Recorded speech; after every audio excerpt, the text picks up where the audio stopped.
What up, what up?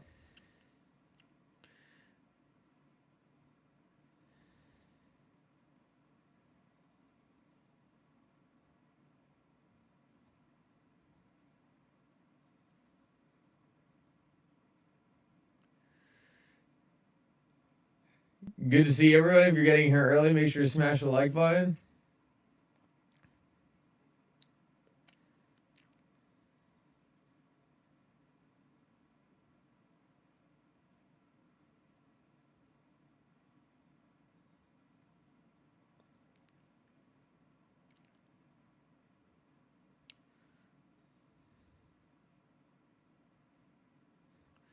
Sir Rose, thank you, man. Salute to you as well.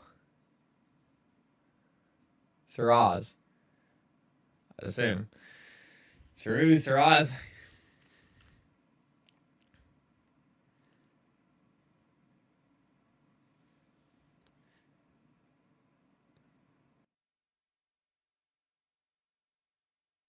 Yeah. There we go. Echo gone.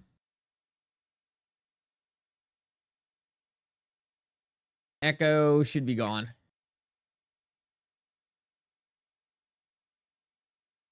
Makes me sound evil. I think we fixed it. Okay, awesome. Always something to fix. Always something to fix. You know, I don't change the settings. You'd think like the settings are constantly being changed. I don't change them. So it's funny to me that's like, oh, well, what's going to be working today?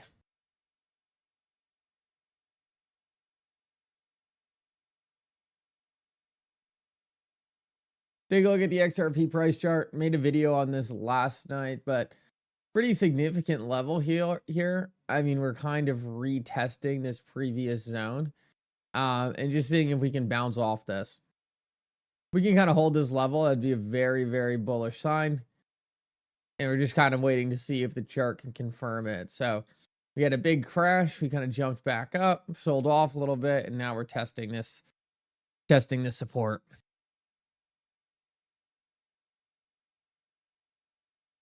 Yeah, Windows is crazy. It's like, here, let me just change everything you set up.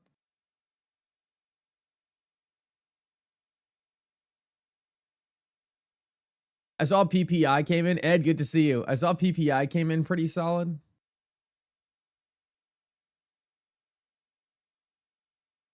So that's definitely a fairly good sign.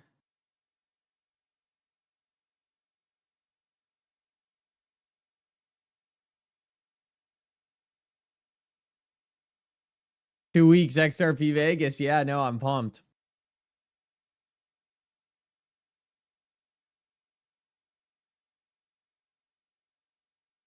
GM Roger, GM Crypto Clay. Guys, make sure if you're getting early, you smash the like button. I don't know of a whole lot going on right now in the market. I mean, I gave it a quick look this morning, but we'll take another quick look right now. One of the big things was obviously that PPI data came in pretty decent the other day.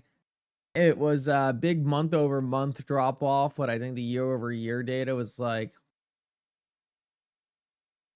pretty much just down, but nothing overly significant. So really hoping the next PPI and CPI numbers come in extensively low.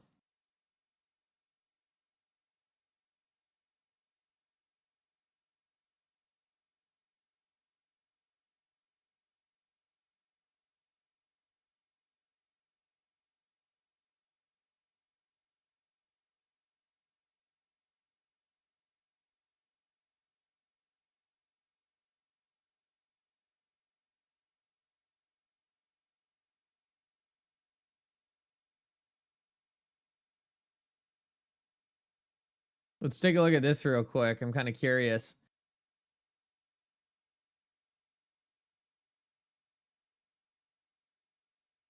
Let me see what I got in the chat first. Oh, Judge Torres is ruling. Okay, yeah, so Judge Torres obviously put out that ruling that she thinks that essentially things were filed in the wrong way to get that injunction removed. So it's going to be interesting to see if Judge Torres actually does remove the injunction. I think most likely Ripple and the SEC will come together. They'll propose a new way to move forward or more clarity on the injunction, and then they'll move forward with that. So maybe they can get Judge Torres to agree to do no lockups on the XRP sales or do no discounts or something like that. Oh, Tracy, I don't think there's anything to be worried about right now. Altus, thank you so much for the donation. There's a lot of interesting thoughts on Judge Torres' ruling. I know John Deaton had put out a video, I think on crypto law. I didn't get a chance to see it, but I'm curious if there's any good clips floating around of John Deaton.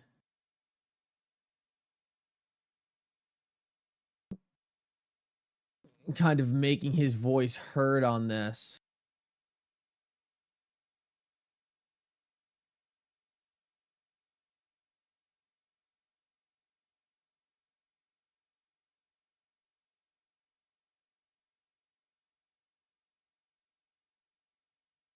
I don't see anything yet. Did anyone watch the John Deaton thing?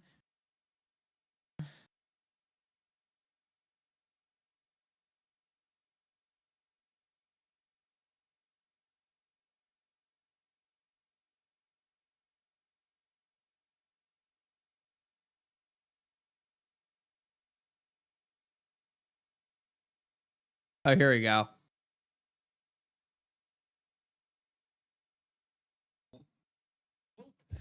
Let's take a look at what John Deaton has to say about this. He's been one of those people who's just been extremely accurate about most of the things in this case that he's talked about.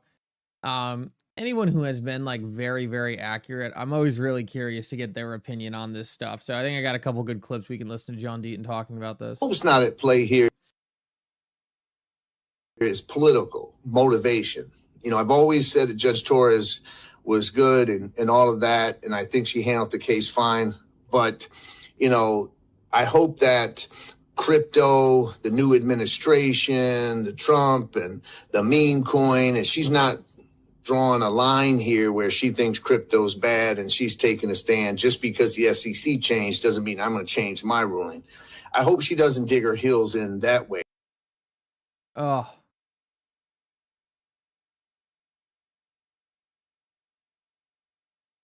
What the heck was that?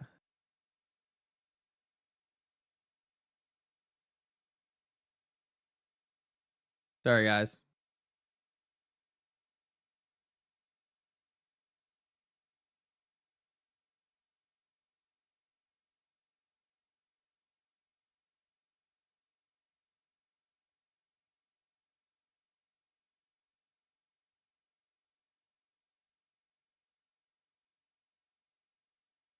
All right, we back. And all of that, and I think she handled the case fine. But, you know, I hope that crypto, the new administration, the Trump and the meme coin, and she's not drawing a line here where she thinks crypto's bad and she's taking a stand. Just because the SEC changed doesn't mean I'm going to change my ruling. I hope she doesn't dig her heels in that way. But what can we expect? I think we're going to have to see a brief. And I got to tell you, I think the SEC is going to have to eat crow. I think they're going to have to fall on their sword in this joint brief by saying that this case was misguided. I think they got to cite that Congress is working on bills, that digital assets are akin to commodities, and they've come to that decision that ETH, XRP, Solana, Bitcoin, all of these cryptos are in essence more like commodities and should not be governed. I think that they need to say, look, there's no victim here for Ripple. Ripple can sell to a bank, Bank of America, right? They can sell to a hedge fund. those are people who want to do business with Ripple. So this injunction that you have is limiting them and actually disadvantaging Ripple against maybe other projects. And we think that's unfair. There's no victim here. Your injunction is actually hurting American enterprise, is hurting companies who want to use this technology on payment rails and things of that nature. Cite Congress bills, all that basically saying to a shift, hey, we got the digital assets wrong. It was a new technology and we have evolved in our thinking and put all that together and then say to the judge, this is now in the public's best interest. Digital assets are part of our new system moving forward, and XRP is part of that. I think that's really what has to be done. Okay, very interesting. So John Deaton's essentially saying that Ripple and the SEC need to come together and admit that the entire case was misguided in order to really get Judge Torres to lean in. I wonder if DAI posted any other clips from that video.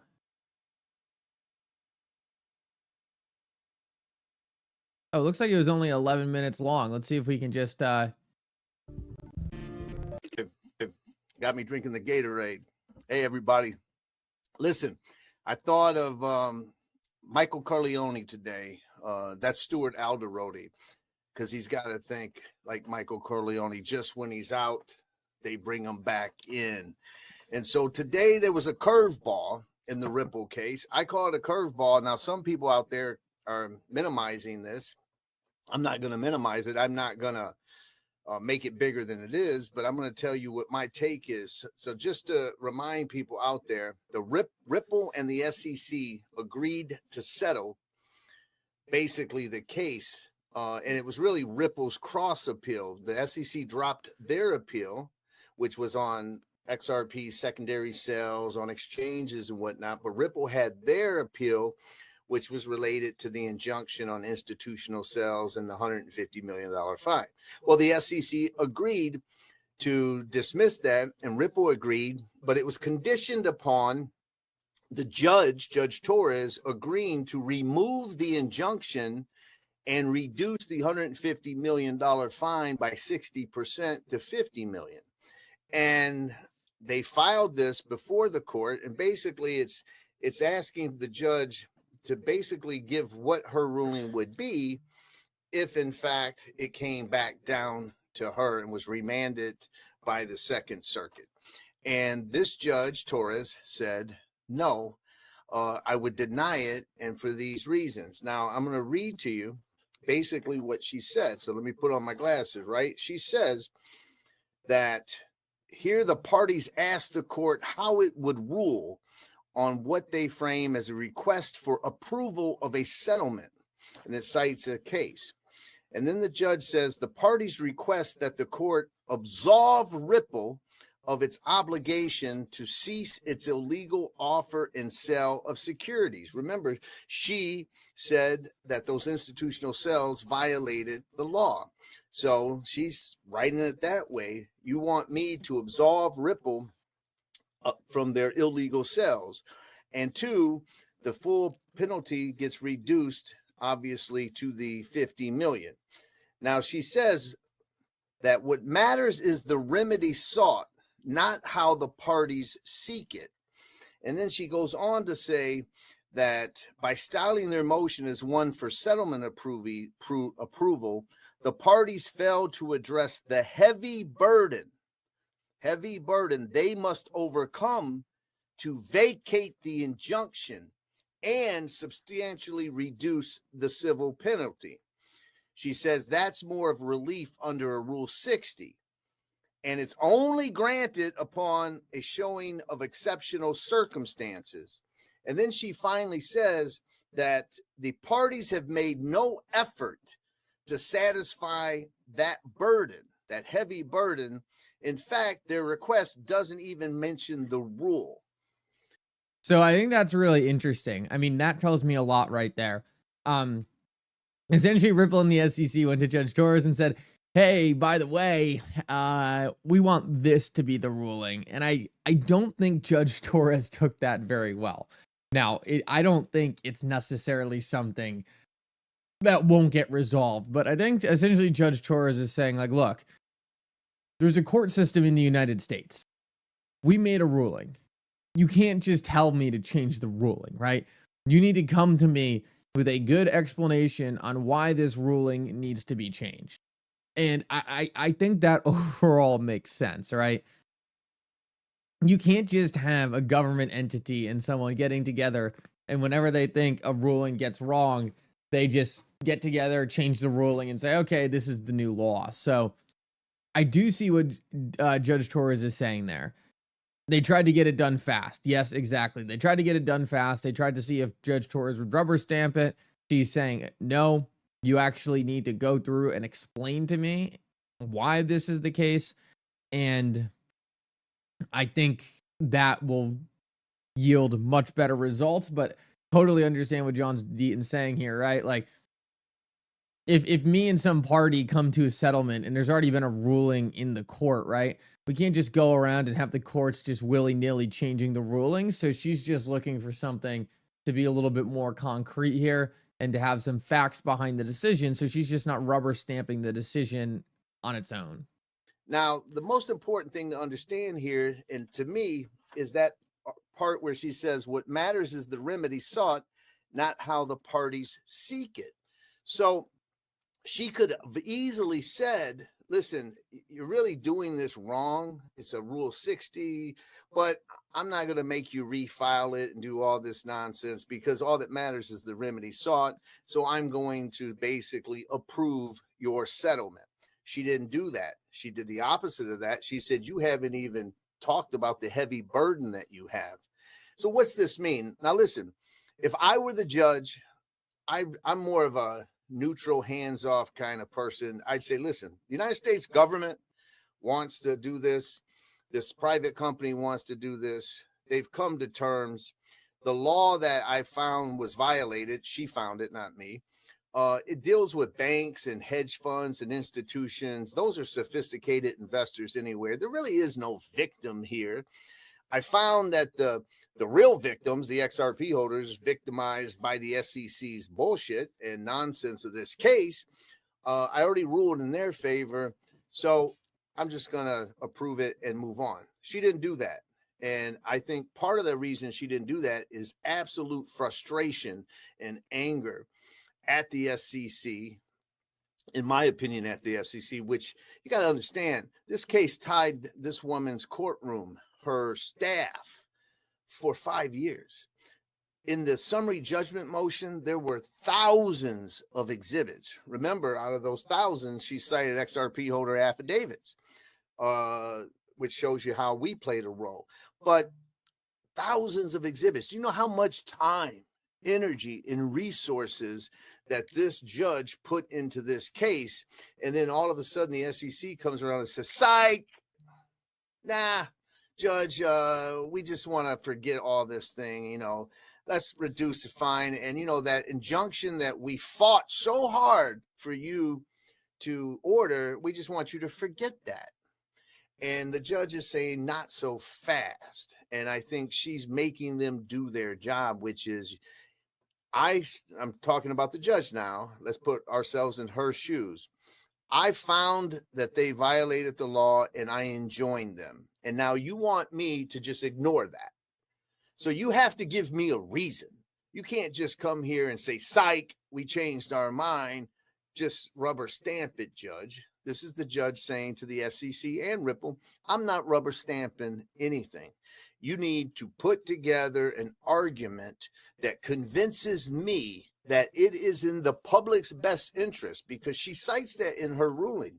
She says in her ruling that it must be that the public won't be disserviced by removing the injunction. And so convince me to lift the injunction. So that's really, I think, what's going on here. And I think that, listen, Stuart Alderodi, who's brilliant. I love the guy. I've met him a couple of times. He's great. you know, I know that he tweeted out this isn't that big of a deal, and it might not be that big of a deal, but this isn't something that they wanted. These high-priced lawyers, they all just assumed that the judge would rubber stamp it. I'll be honest with you. I thought that the judge would rubber stamp it. What I hope's not at play here is political motivation. You know, I've always said that Judge Torres was good and all of that, and I think she handled the case fine. But, you know, I hope that crypto, the new administration, the Trump and the meme coin, and she's not drawing a line here where she thinks crypto's bad and she's taking a stand. Just because the SEC changed doesn't mean I'm going to change my ruling. I hope she doesn't dig her heels in that way. But what can we expect? I think we're going to have to see a brief. And I got to tell you, I think the SEC is going to have to eat crow. I think they're going to have to fall on their sword in this joint brief by saying that this case was misguided. I think they got to cite that Congress is working on bills, that digital assets are akin to commodities, and they've come to that decision that ETH, XRP, Solana, Bitcoin, all of these cryptos are in essence more like commodities and should not be governed. I think that they need to say, look, there's no victim here for Ripple. Ripple can sell to a bank, Bank of America, right? They can sell to a hedge fund. Those are people who want to do business with Ripple. So this injunction that you have is limiting them and actually disadvantaging Ripple against maybe other projects. And we think that's unfair. There's no victim here. Your injunction is actually hurting American enterprise, is hurting companies who want to use this technology on payment rails and things of that nature. Cite Congress bills, all that basically saying to a shift, hey, we got the digital assets wrong. You know, it was a new technology and we have evolved in our thinking and put all that together and then say to the judge, this is now in the public's best interest. Digital assets are part of our new system moving forward, and XRP is part of that. I think that's really what has to be done because she has signaled here that you have a heavy burden to convince me, and it must be in the public good. And so this is a judge who is frustrated. Imagine putting in countless hours. Ripple spent $150 million. The SEC had to spend an equivalent of $100 million on the case. So you're talking about $250 million, and you're talking about the judge, her clerks, her magistrate, all of those people tied up on this case. And now the SEC says, just kidding. You know, and I think the judge is holding their feet to the fire. So that's my take on it. I will tell you this. I think if they put together that argument for the judge, then I have to believe that Judge Torres would grant it. If she wouldn't, after that, then to me, that would be an act of judicial activism and would be maybe politics coming into play for some reason. So I think ultimately this is just going to be another speed bump along the way, but it is a curveball. Hope that answers your guys' questions. I was getting a lot of questions on it, so I figured I'd come out here and try to explain and give my take. What's going to happen? They're going to go back to the drawing board. They're going to get something together, hopefully get a favorable ruling from her. Then it would go to the Second Circuit. They would remand it to her. She would grant, it would be over. So you're probably looking at several more months before it's completely 100% blessed. That's it. That's my take. Everybody have a great night. See you soon. All right. Well, that was awesome. I'm glad we did that rather than me trying to explain it, because I think John Deaton put it into, you know, sometimes when you're explaining those legal things, especially for someone like me, you know, I have a pretty good grasp of how things shake out, but I mean, to hear it from John Deaton, and hear him kind of agree with a lot of the stuff I was talking about there and just break down sort of why this is happening, it seems directly in line. So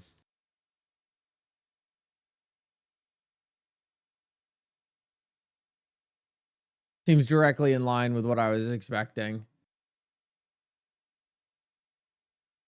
Tracy, I think that's generally conservative. I mean, Ripple needs to work with the SEC, get a new motion, get that over to Judge Torres. Judge Torres needs to review, and then hopefully Judge Torres just rubber stamps it then. So I don't think it really matters that much. I don't think it's going to make a big deal for XRP. I mean, the settlement's in. The news headline is already that the case has been dismissed and agreed on by the SEC. I mean, from everyone's perspective, this case is over. We're just looking at some little administrative things on the end of the case. Doesn't really make a big difference to me one way or the other. I really don't think it matters.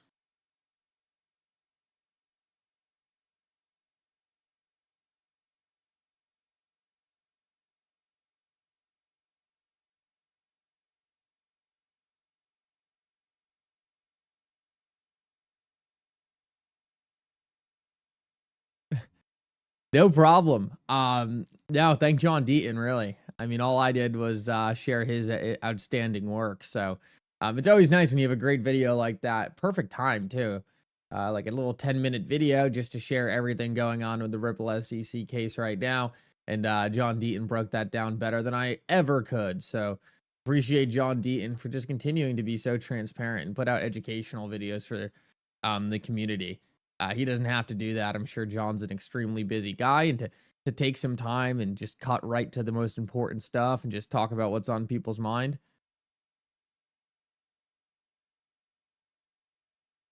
See a lot of people worried about XRP's price. I mean, guys,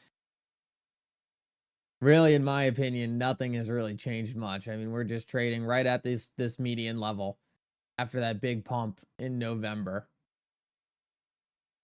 You just got XRP moving along this line, and just got to confirm this level, consolidate a bit, and then hopefully make that next leg up. And then if we can kind of hold right here, then I think we can start ramping back up. But we're at a pretty decent level right now. In my opinion, the downtrend has kind of been closed out. Abs, good to see you. Abs, Zach versus Abs arm wrestling match. XRP Ledger Vegas. Who wins? It's a good question, Abs. I mean, Zach's got a lot of height on you, but I don't know how much height is going to play into the arm wrestling match. I think you're probably a little bit more compact. Abs, because you came in with the donation, I'm gonna say you, but I'm saying right now, I think you're the underdog. I think you're the underdog here just based on physical attributes, but I'll roll with you, Abs. I'll still roll with you. Oh, it's actually happening? Oh man, Abs, you better don't do two arms. Just start getting one arm curls going. One arm curls all day, every day. I need you to prepare for this. I want to see you win.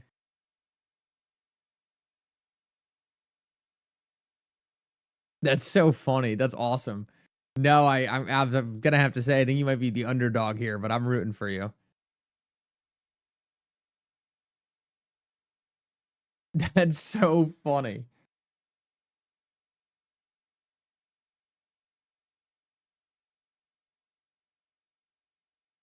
See, I feel like the problem with arm wrestling Zach is I think he already has dad strength in him. I think he might already have that dad strength in him. So that's what you got to be careful of. He is a father. Yeah, he might already have some of that old man strength locked in him.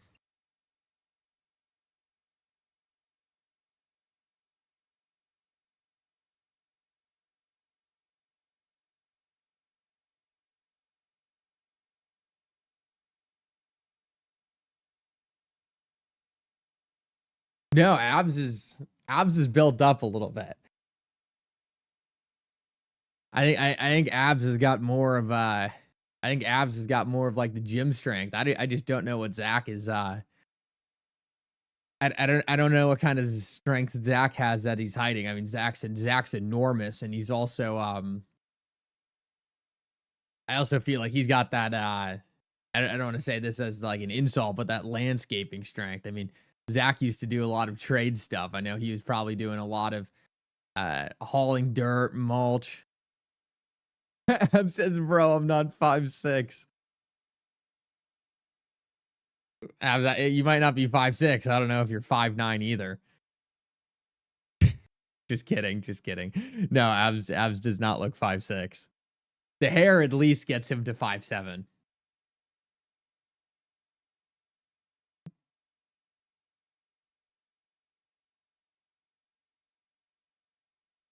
They could do a whole bunch of funny stuff like that in Vegas.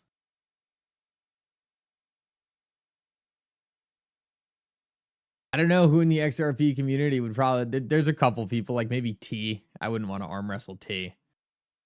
But there's a couple people in the community. Jake, I wouldn't want to arm wrestle Jake. Max Avery. There's quite a couple people who I think would take the cake. But that would be funny to have a little tournament and see who wins that.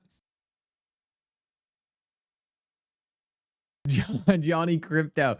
Yeah, get him in the arm wrestling match. I feel like Johnny Crypto would be tough to beat. It would be like everything would be so close to his body. He'd be like arm wrestling, but it'd be like a full bench press for him.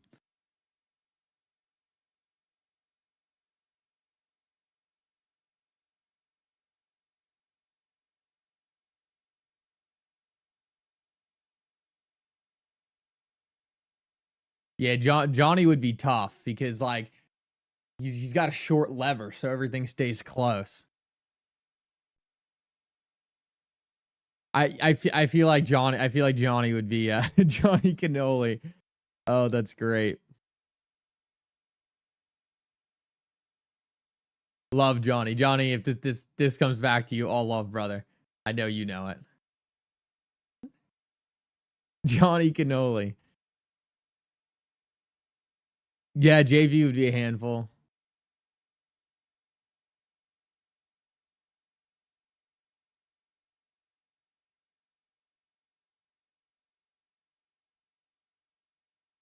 Lawsuit finished today? Not quite.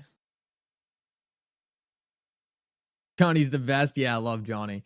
He is the best. Great guy.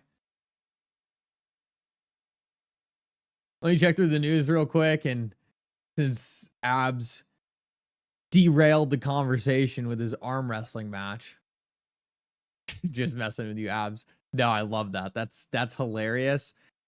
I am rooting for you. I think you're the underdog. And I think if you do lose, you should have Johnny getting ready for a quick sub and have him get like right in there after you.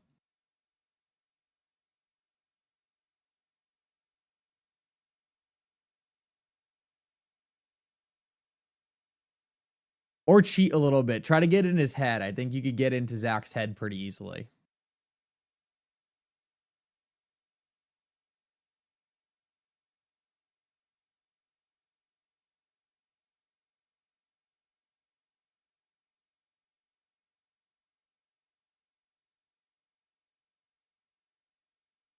What do you think on Mogcoin? I have no idea what Mogcoin even is. You know, one of the biggest misconceptions about me is I'm like some huge crypto junkie. I'm more of an XRP junkie than a crypto junkie. There's a lot of stuff in this industry where I'm just like, you know, I have zero interest in anything going on with this. So I don't know anything about it. I do want to say thank you to Smack Attack. He said, thanks for addressing the lawsuit. It might be a good time to remind people of unexpected things happen in crypto. Oh, I completely agree. And that's a great point. Yeah. Even John Deaton said right there, he expected it to be rubber stamped. It wasn't. And then boom, now we're in a position where there's more that needs to be done. So I know it's annoying. I know a lot of people just want it to be over. Personally, I don't think it's the end of the world. I think it's a bump. And I think we resolve all of this very, very quickly.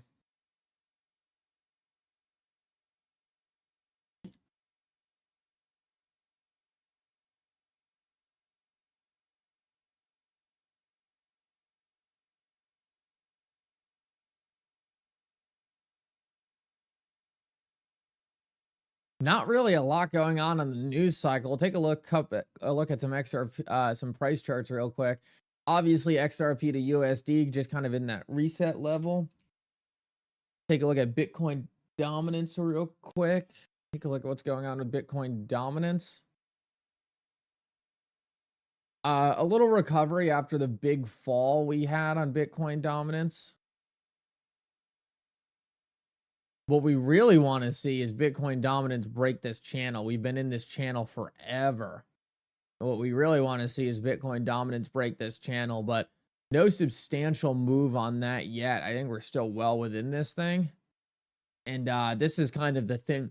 This is kind of the thing to watch right now. We want to see Bitcoin dominance come all the way back down here and ultimately break. Once that happens, game's on. But once again, we're not really that close to that breaking either. We have to have a pretty substantial drop in Bitcoin dominance, maybe to around 59, 60%, before we can really get in territory where it's like, all right, this thing's going to break down.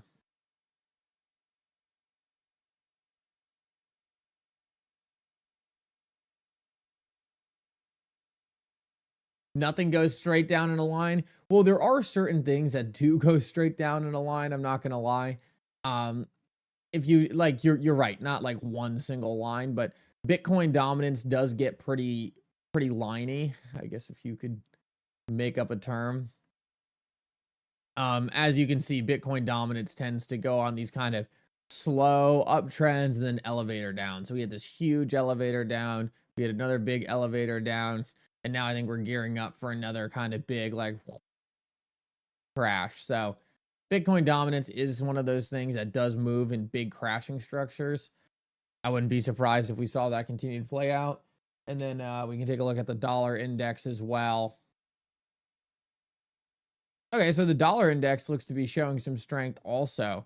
So we can do a little bit of a zoom out on the dollar index.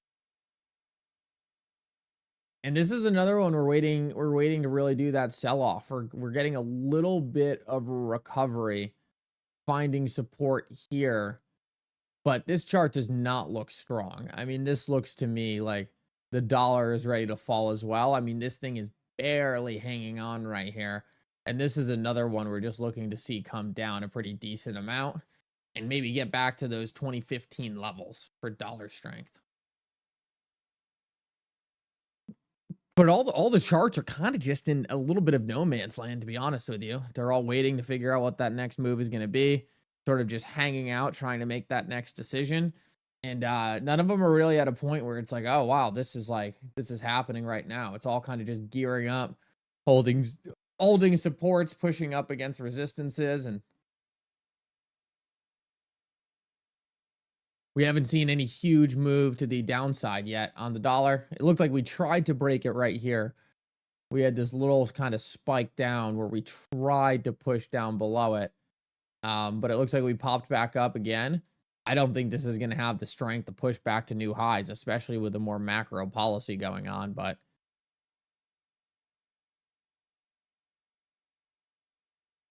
those are kind of the most important macro things right now.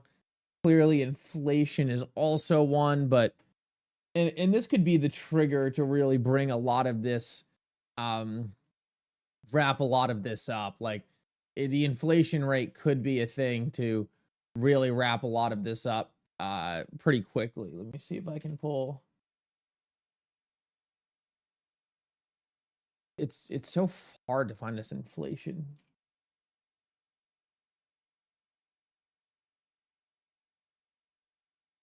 This is really the most important thing. This will bring down the dollar. Inflation rate at 2.3%, right at the Federal Reserve's target. Everything looks good there. So all these charts really are signaling a pretty big move. And it's more about just finally getting that confirmation that these things are taking place. I mean, this inflation chart, in my opinion, is going below 2%. I think we're probably going to get that in the next reading. You'll see a pretty big step down here, down to lower levels. And we'll do a quick check on what Trueflation is reading, just because we haven't checked that in a few days now. So Trueflation is seeing a little bit of a rebound in inflation, but still substantially lower than where the Fed's data is. Trueflation is reading about 1.85. Fed is reading 2.3. And we're yet to see these lower levels on the Fed data. So I still think we're going to get a report on these lower levels on the Fed data. But we do see a little bit of a tick up on inflation on Trueflation. nothing we haven't seen before. We had a tick up here and then crash back down. We'll have a tick up here. We'll probably come back down.